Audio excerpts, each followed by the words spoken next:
petite surprise du jour. You know, the importance of doing other things.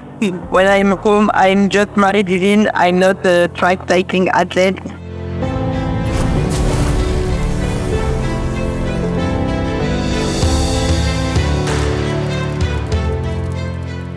Excited for you all to discover our guest of the day, French track cycler Maé-Bérénice Kouamé, who is the 2022 UCI track cycling world champion and whom you'll have the pleasure to see compete on her own soil in Paris for the Olympics.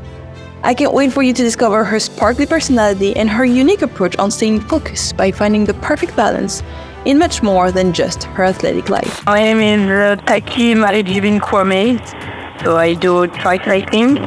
I'm in a French team. I do sprint, and hold on. What brought you into the sport? What made you get started into track cycling? I don't really know if it's the destiny or the other, but I meet my first coach at when I start to go to school. So I meet him and he say, "Oh, you can do cycling. Go in my club, and you for fun, for the beginning it was for fun, and I thought like that, and I like it, so I continue so, until now. Now I know the two of you were sharing a little bit, know each other because of the documentary. Tell everyone about what this amazing project is. So the documentary is called, in French, it's à nos champions, so to our champion. And basically, it's a way to honor and thank all the amazing athletes that are giving their life and putting in the work to get ready for the Olympics and showcasing a little bit of the behind the scenes and everything that they go through. And Maé-Divine is one of them. And she's amazing because the thing that she didn't say is that she is a world champion.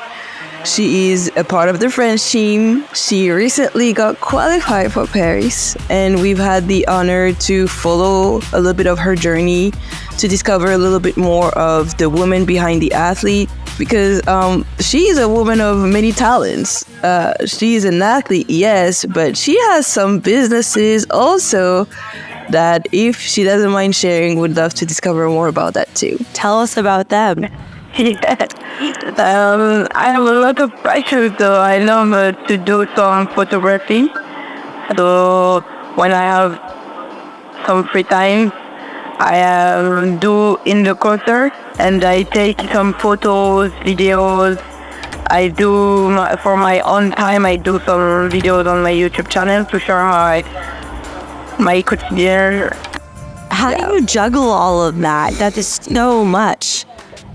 For me, it's really easy because I need to do all this stuff to be okay.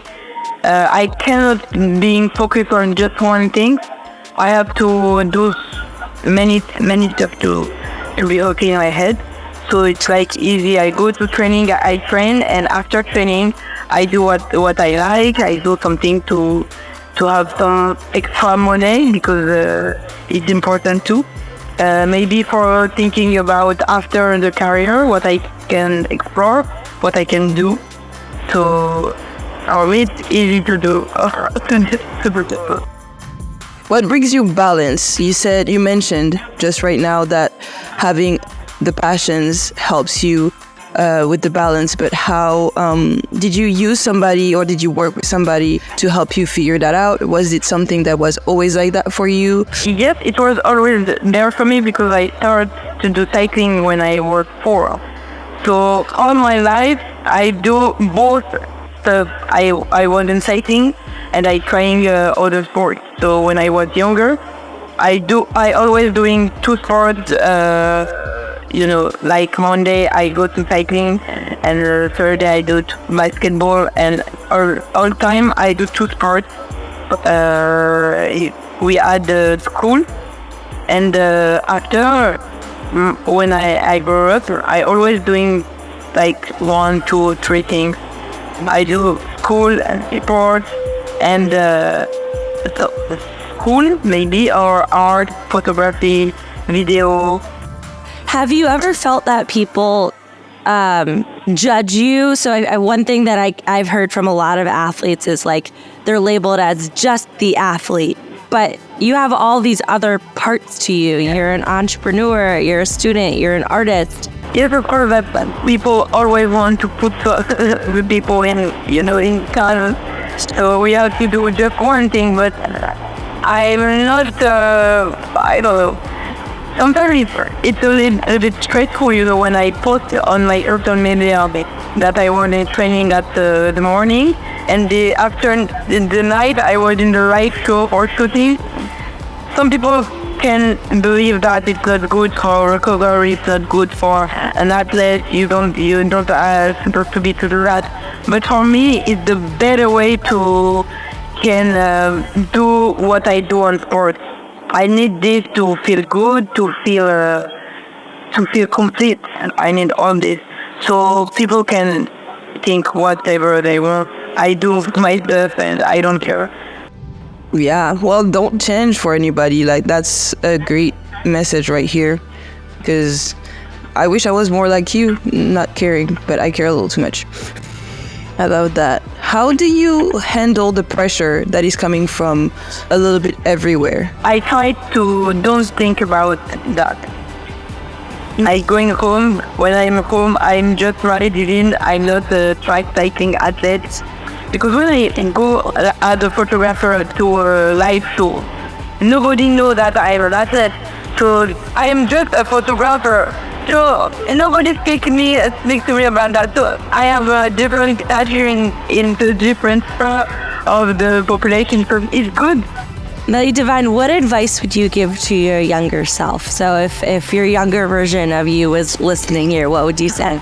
I don't know, and just to keep going, to never give up, and to never listen to people that don't believe in her capacity to do what she wants. Just keep going. Was this your dream when you were a little girl? It's too big for a dream about that. So I don't think that en fait, j'ai pu me mettre ça dans la tête, quoi. J'avais même pas pu imaginer, genre. She couldn't even imagine reaching that level. Like, for her, it's just like a living dream right now. Because it's just so big and so huge that it's like, wow. Maé-Divine, what do you want to say to all your fellow female Olympians who are going to be competing with you this summer? Que ça va être une fête incroyable, que on a notre place autant que n'importe quel athlète qui sera sur les Jeux Olympiques. Que je pense qu'il y a beaucoup de femmes qui vont faire briller leur nation parce que il y a de la place pour remporter un maximum de médailles. Moi personnellement dans un sport, il y a énormément d'équité, donc il y a autant de filles que de garçons et potentiellement autant de chances de ramener des médailles que des garçons. Le public se déplace autant pour les filles que pour les garçons. Donc ça va être une fête incroyable et faut qu'on kiffe, quoi. I'm coming there for the women. I don't even need to go see the men. Well, do you see the after Paris? Because we're talking about Paris and what's going on right now, but do you already envision yourself after Paris? Yes, of course. Because for now, people believe that after Paris there is nothing. So Paris can be my first Olympic game. It's really young in my sport to do the Olympic at my age.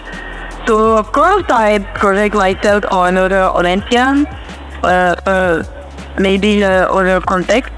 I would like to go back in school because I stopped to doing school for Paris 4 years in between another Olympic game. So yes, I have the time to think about that.